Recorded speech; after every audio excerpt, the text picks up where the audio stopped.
So remember that plants have a cell wall. So a hard lignin and cellulose structure that keeps all the medicinal compounds trapped inside the cell.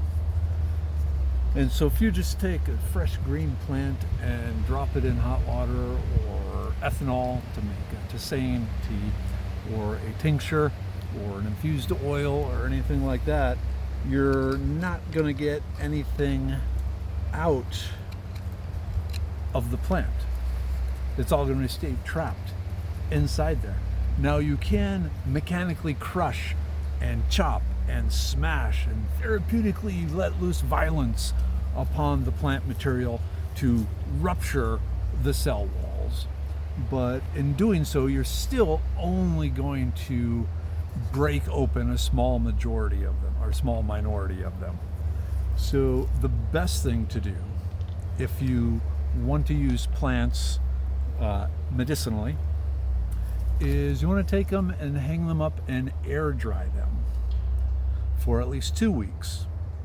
During that time, there's an enzyme whose purpose is to start breaking through the cell wall.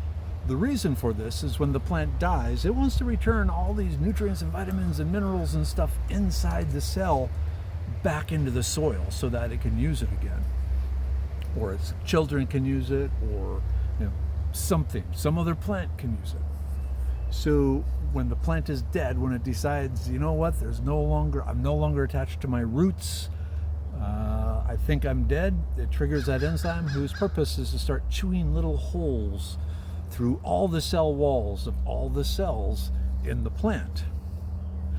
After about 2 weeks, you've had plenty of cells with holes in them. The water inside the cells evaporates away. At that point, since the water isn't present, the enzymatic action stops. And so you've basically made plant jerky at that point. You've driven off the water, but at the same time, all the little cells have holes in them.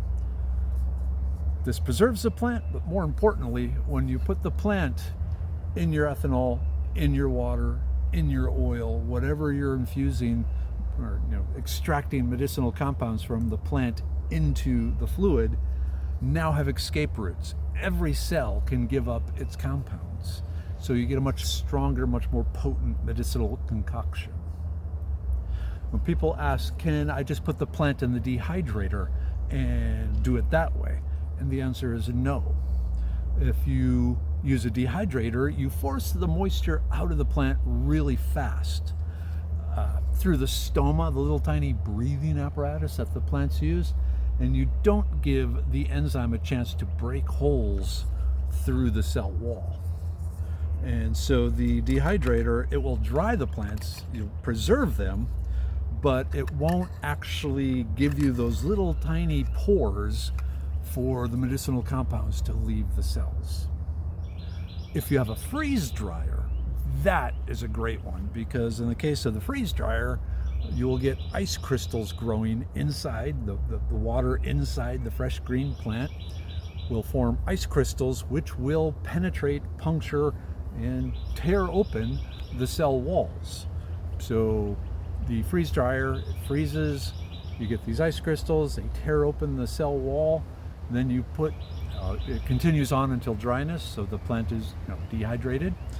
But now if you take the freeze-dried plant and put it in the water, the alcohol, the ethanol, then you got escape routes again. So that works really well. But hang drying, giving that enzyme time to work, that's what you want to do. If your house doesn't look like a witch's workshop, you're really not doing it right. So just some useful information, trying to get you up to a level where you can start taking control of you and your family's health in a way you never thought you could. All right, later.